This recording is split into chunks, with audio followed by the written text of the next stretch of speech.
Section 7, so we're dwindling through the sections in this chapter. Implicit differentiation is a technique that we're going to use when we can't separate x and y from each other. So it's a technique we're going to use when we can't separate x and y from each other.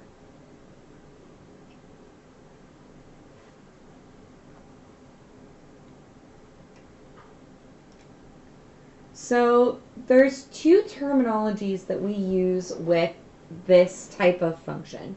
And we have explicit versus implicit. So explicit is basically what we've been doing most of our mathematical lives.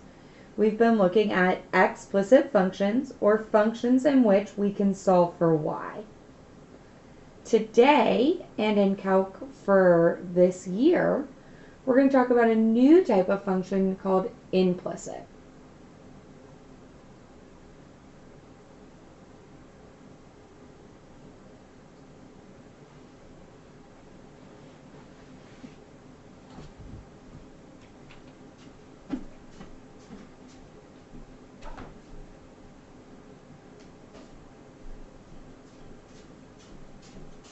So, an implicit function is a function that is unlike explicit.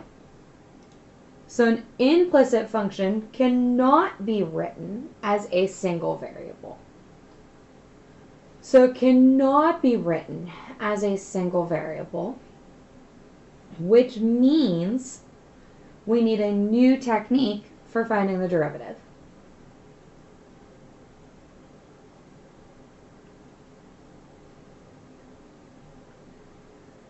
So a function that we are familiar with is the equation of a circle. So that's the function currently being graphed. So a circle can be written, but when you do that, you get that plus or minus, which means graphically you have to enter in two equations. So a circle is an example of an implicit function. It's a function in which you can't solve for y. And if you do solve for y, you get that plus or minus, which really isn't a singular y value equation. There's two. So if we were to find the slope of the tangent line like we've been doing in calc, you would have to solve for y. Then you would have to determine, okay, so now I've solved for y, and y is equal to plus or minus the square root of 25 minus x squared. But now the problem is, which of those equations do I choose to use for finding the slope of the tangent line at the point down here? So now you have to determine, okay, is that point true for the positive or the negative? So in this case, 25 minus 9 is 16. So that part doesn't matter for the 3. Where it matters is the square root of 16 is 4. And since I'm looking for my y value to be negative, that means in order to find this point and use the right y equation, I need y equals negative square root 25 minus x squared. Remember, we haven't even found the derivative yet. All that is the equation that represents this half of the semicircle. To find the slope of the tangent line, I would need to derive that to find the slope of that blue curve using my chain rule.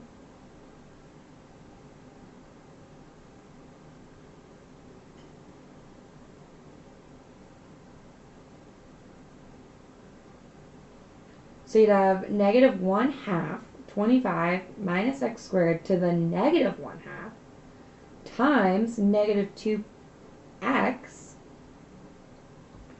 So your negatives would become positives. A half times 2 would go away. And you'd be left with x over the square root of 25 minus x squared. So then to find the slope of that line, you'd have to plug in 3. So y prime of 3, or the slope of the tangent line at that point, would be 3 over the square root of 16, which is 4.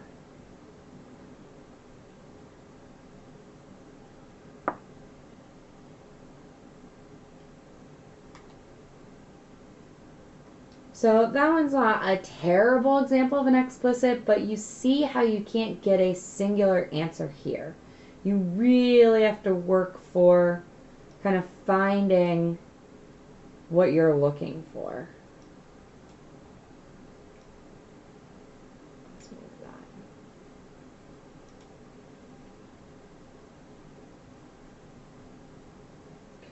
So the old way to find the equation of the tangent line we actually looked at on that previous page. So again, we were working on that old way. You would have to solve for y, figured out which piece of the equation you need, find that derivative,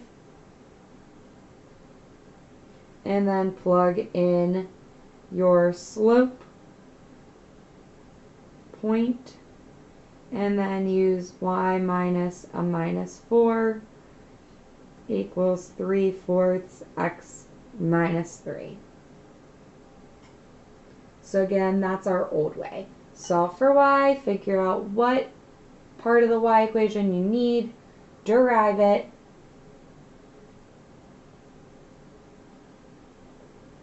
find your slope, and plug into point slope form.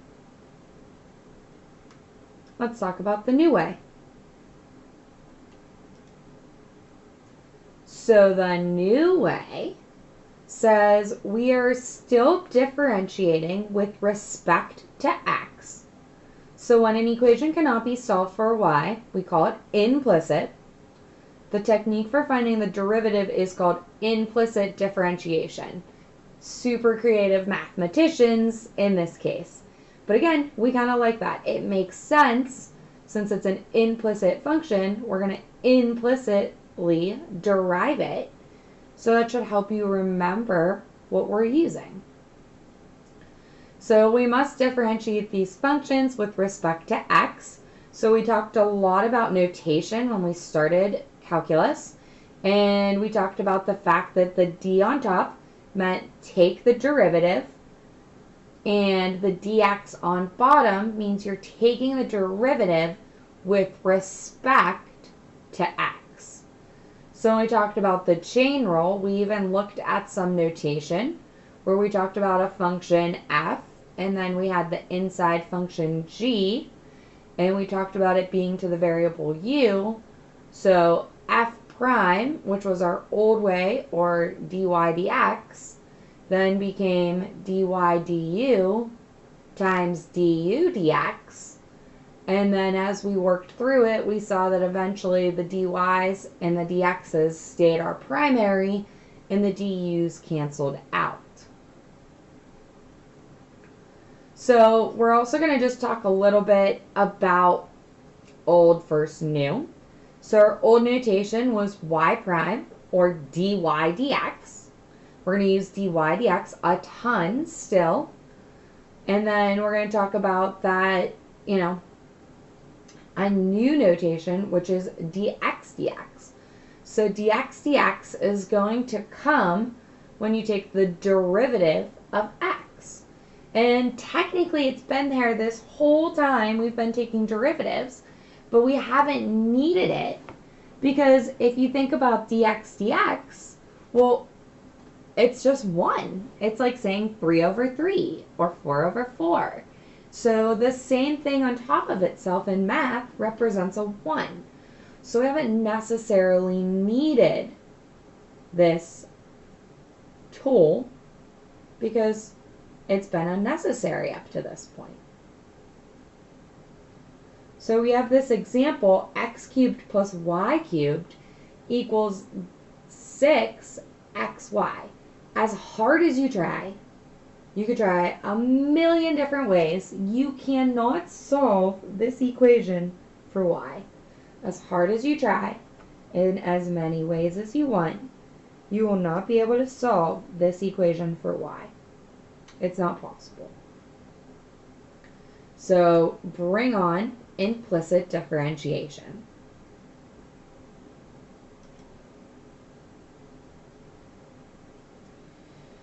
So like I said, we're going to introduce some new techniques and we're going to talk about some new ways to derive this.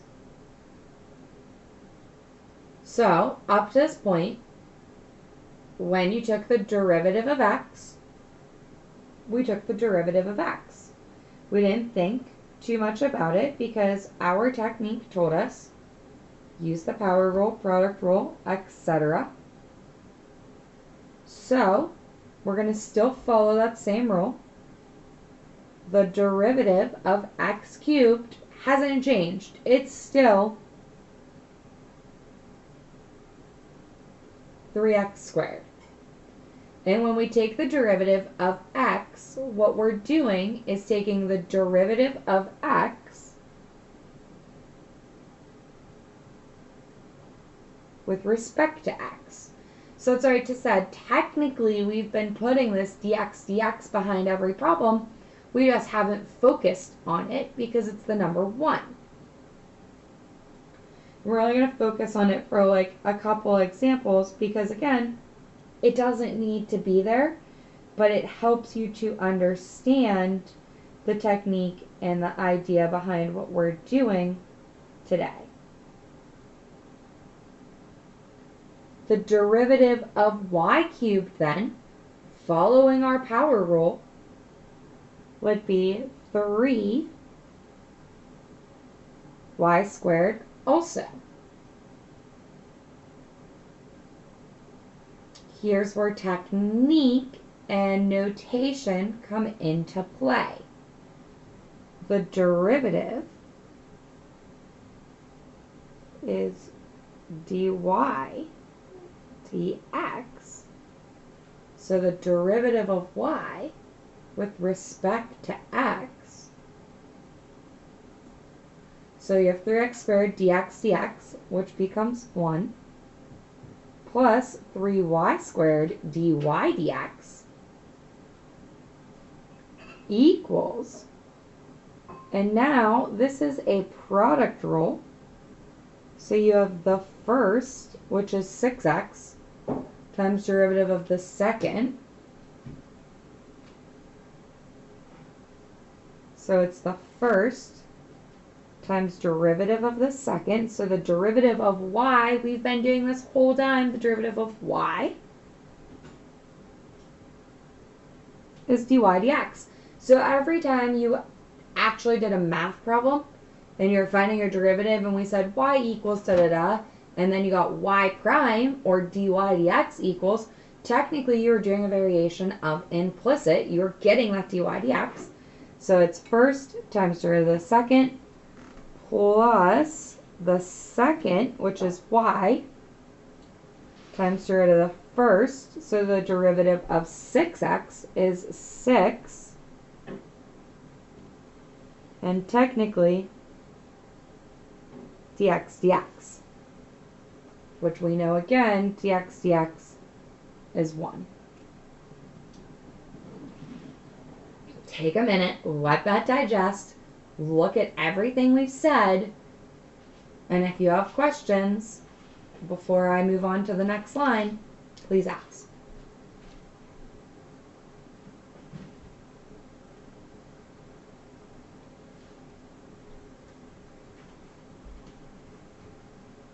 Okay, so hopefully we can all follow along to that. So the dx dx is turned to 1, so we're going to clear them out on the next line. And then we get 3x squared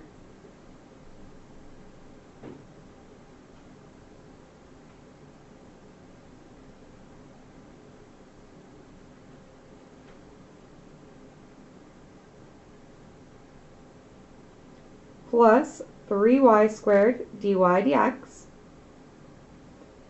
equals 6x dy dx plus y times 6, or simply 6y.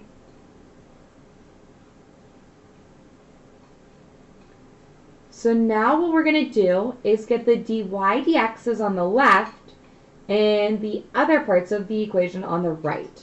So we're going to subtract 3x squared, and we're going to subtract 6x dy dx. So again, we're going to get dy dx's on the left and the other stuff on the right. So that leaves 3y squared dy dx minus 6x dy dx equals 6y minus 3x squared. And then we're going to go back to our algebra days. And over here on the left, both of these equations contain dy dx. So we're going to GCF out dy dx, because our ultimate goal to find the derivative is to solve for dy dx like we've been doing. Go back and look at every example we've done where you had a y equals, it's always dy dx representing the derivative equals. So if we're trying to find the derivative, I still need my final answer to be dy dx. So we're going to GCF out dy dx, leaving behind 3y squared minus 6x equals 6y minus 3x squared. So then you get dy dx equals, we're going to do the last thing, which is to divide both sides by what's being multiplied to dy dx. So our final answer is that dy dx equals 6y minus 3x squared all over 3y squared minus 6x. Now if you want, you can factor out a 3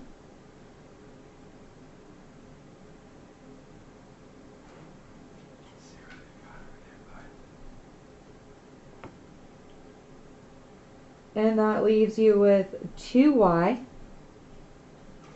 minus x squared over y squared minus 2x.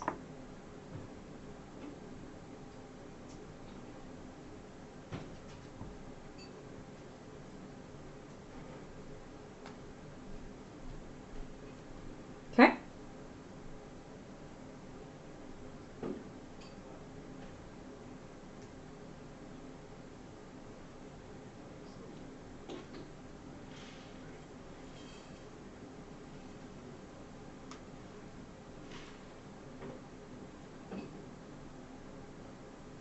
Let's look at a second example. We have x cubed plus y cubed equals 4. So once again, we're just going to go through this process and we're going to find our derivative. So the derivative of x cubed is 3x squared dx dx plus 3y squared. We took the derivative of y, so dy dx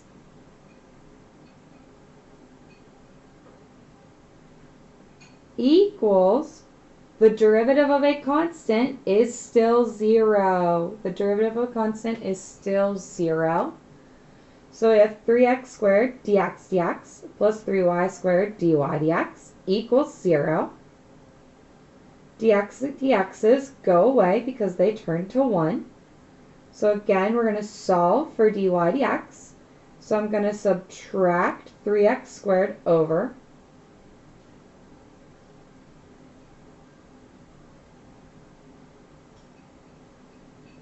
and then divide by what's being multiplied to dy dx.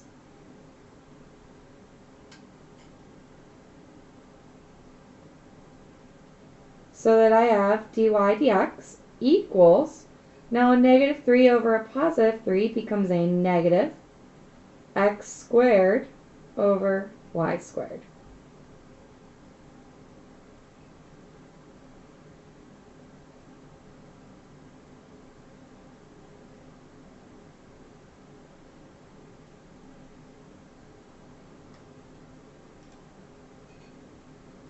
So of course it can't stay all easy peasy lemon squeezy, and we can't just have x cubed or power rules that are rather simple. We have to look at more complicated functions. So now I have 1 over x plus 1 over y equals 1. And again, you kind of have two choices here. You could get a common denominator and use the quotient rule. You can also rewrite each of those fractions, so you don't have to use the quotient rules, as powers that are negative. So you could say x to the negative first plus y to the negative first equals 1. And then we'll use our power rule to find the derivative. So we're going to take the derivative of this. So sometimes when you're asked to take the derivative and it's in implicit, it might look something like this, where it says d dx. So what that does is that is telling me to take the derivative with respect to variable x of the function in the brackets. So this in yellow kind of represents the same thing that's in word form up above. So now the power rule says bring the 1 down in front. You take 1 away, so it makes my power negative 2. Dx dx. Bring the 1 down in front. Take 1 away. Dy dx equals 0. Dx dx's are 1s. We're going to get our x on the right. We're going to keep our dy dx on the left. So I have negative 1 over y squared dy dx equals, since this is negative, when I move it over, it becomes a positive 1 over x squared. So again, negative to start, moved over becomes positive.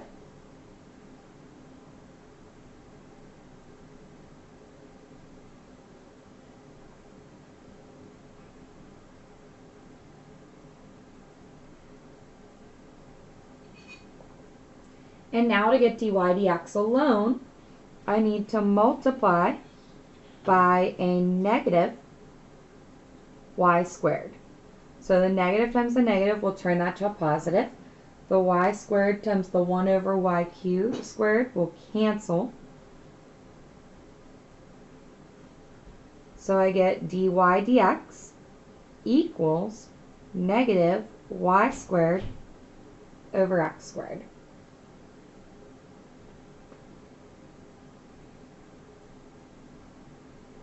And again, that dy dx represents the derivative of 1 over x plus 1 over y equal to 1.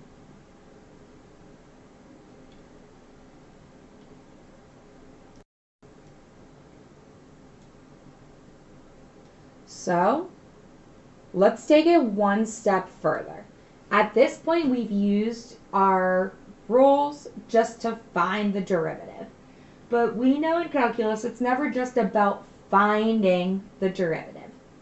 It's about doing something with the derivative we found. So we know in calc it's not just about finding that derivative. Let's do something with it. Let's find an equation of a tangent line.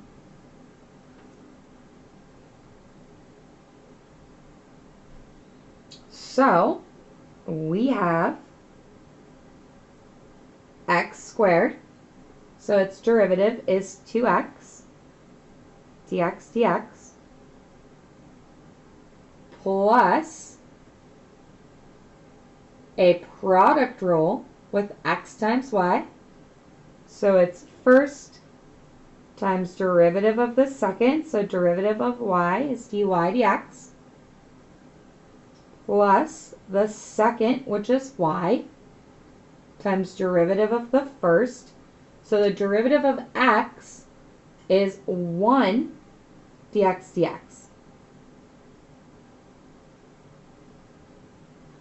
Plus derivative of y squared, so 2y. Again, we took the derivative of y, so we have a dy dx equals 0.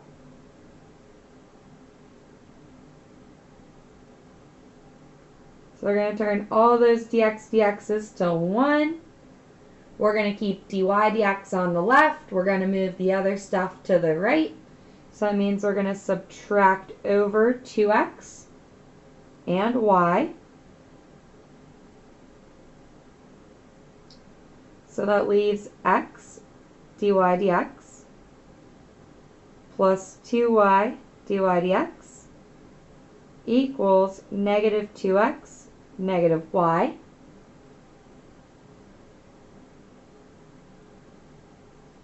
Take out a GCF dy dx.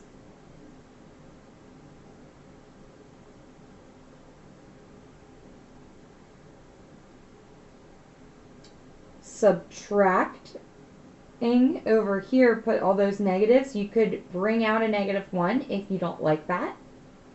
And then our last step is, since that's multiplying, we're going to divide.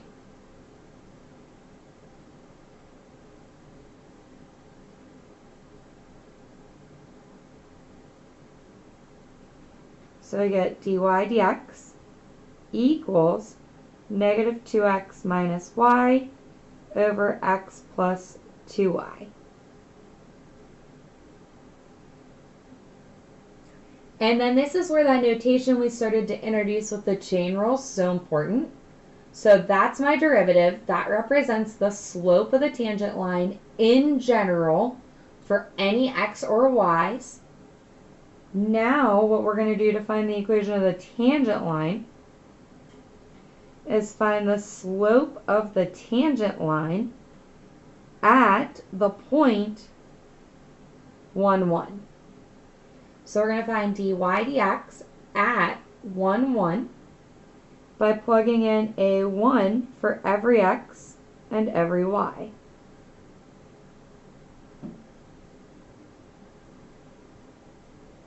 So negative 2 minus 1 is negative 3. 1 plus 2 is 3. So the slope at 1, 1 is negative 1.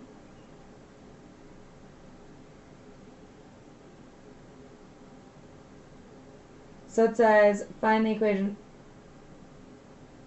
of the tangent line.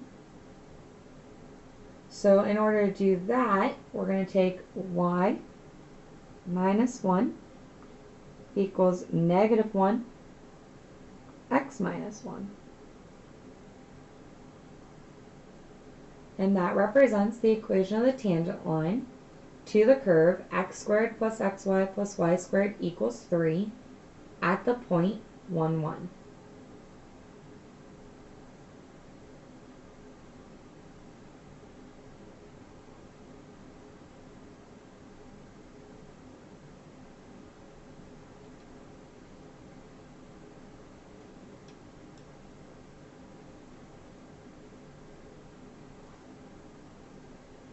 The last thing we're going to focus on is finding the first and second derivatives.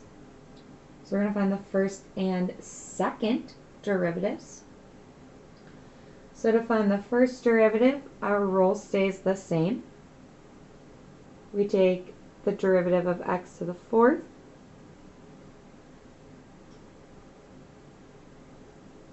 plus the derivative of y to the fourth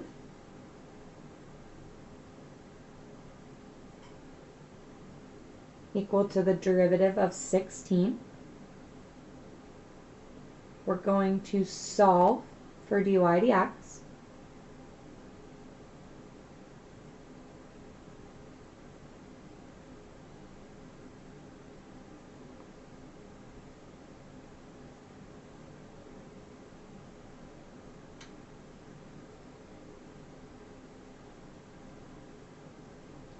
So we get dy dx equals negative 4 over 4. So you get a negative x cubed over y cubed. So that's the first derivative. The directions ask me to find the first and the second. So what I'm going to do is I'm going to write my first derivative up here so I have some more space to do my second derivative.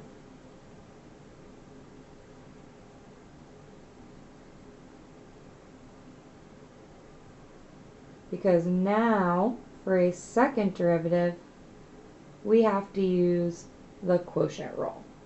Because my first derivative is a fraction. And it's pretty much impossible not to make it a fraction. So the derivative of dy dx is that notation we talked about previously. It's d2y dx squared. So remember, it's like saying dy dx times d dx, which gives you the d squared on top and the dx squared on bottom. So now we got to use the quotient rule. So it's ho di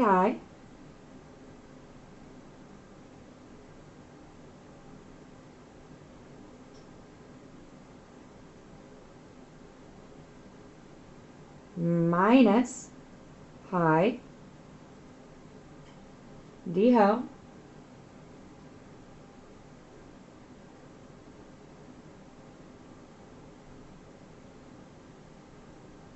all over ho ho.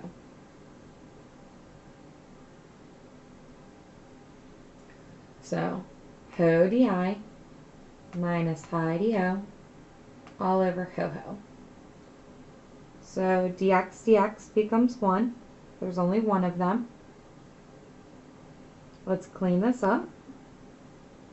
We have negative 3x squared y cubed minus a minus, so that turns to a positive 3x cubed y squared dy dx all over 3 times 2, which is 6. So remember, a power to power says multiply. So 3 times 2 is 6, not 3 squared, which is 9. But here's the problem. We can't have an answer where we have another derivative being represented in my solution. I can't have dy dx in my answer. That's not a variable. It's a derivative. It actually represents a function. So I have to substitute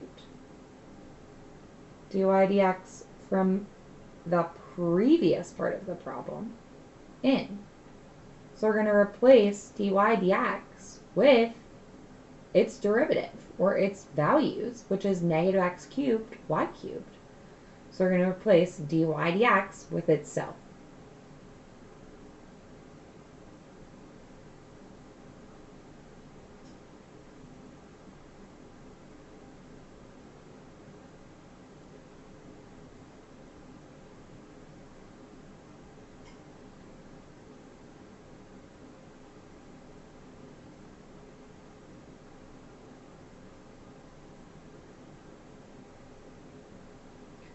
But now that creates a bit of an iffy thing where I have a fraction and a fraction. So I can clean it up a little bit because I have 2 y's here and 3 there. But that still leaves me with a y. So that means I need to get a y over here so I can have a common denominator in my top.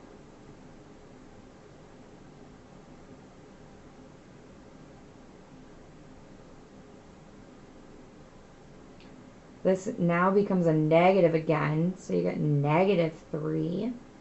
X cubed times x cubed is x to the 6th all over y for both fractions now, because we created that common denominator. But that's really all over y to the 6th.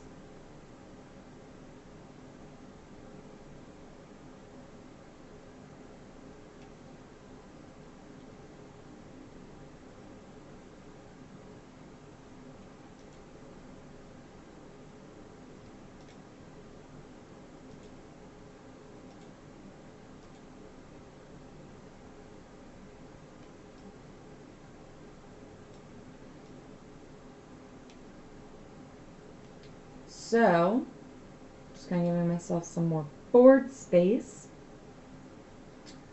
What we can do now is simplify further. So a fraction and a fraction, if you go back to the day, if you had a over b divided by b,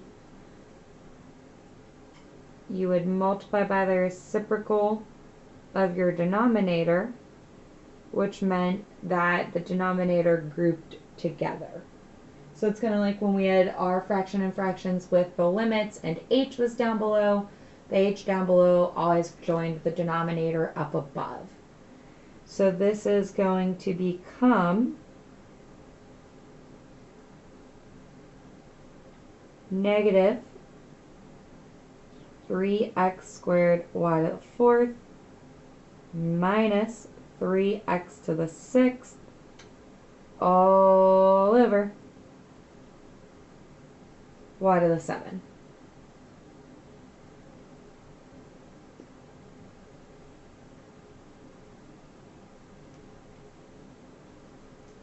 So if you go back to your original problem and you think about GCFing this, what we can do is factor out a negative 3x squared.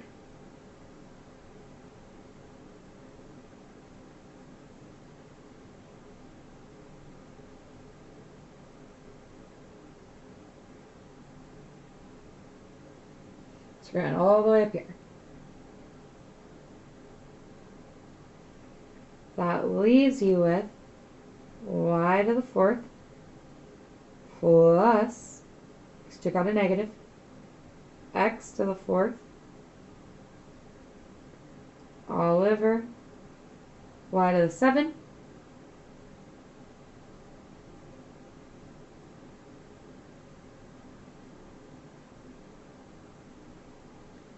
but y to the 4th, x to the 4th is really 16. Y to the 4th, x to the 4th is really 16. So this becomes negative 3x squared times 16 over y to the 7, or negative 48x squared y to the 7.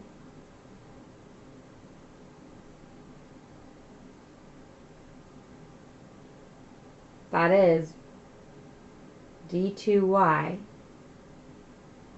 dx squared.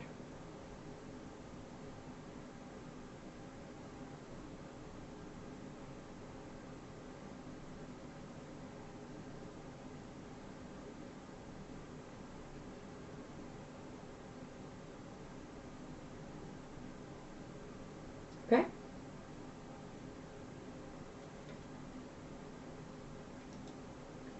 So what we're going to do is use that remainder of class time.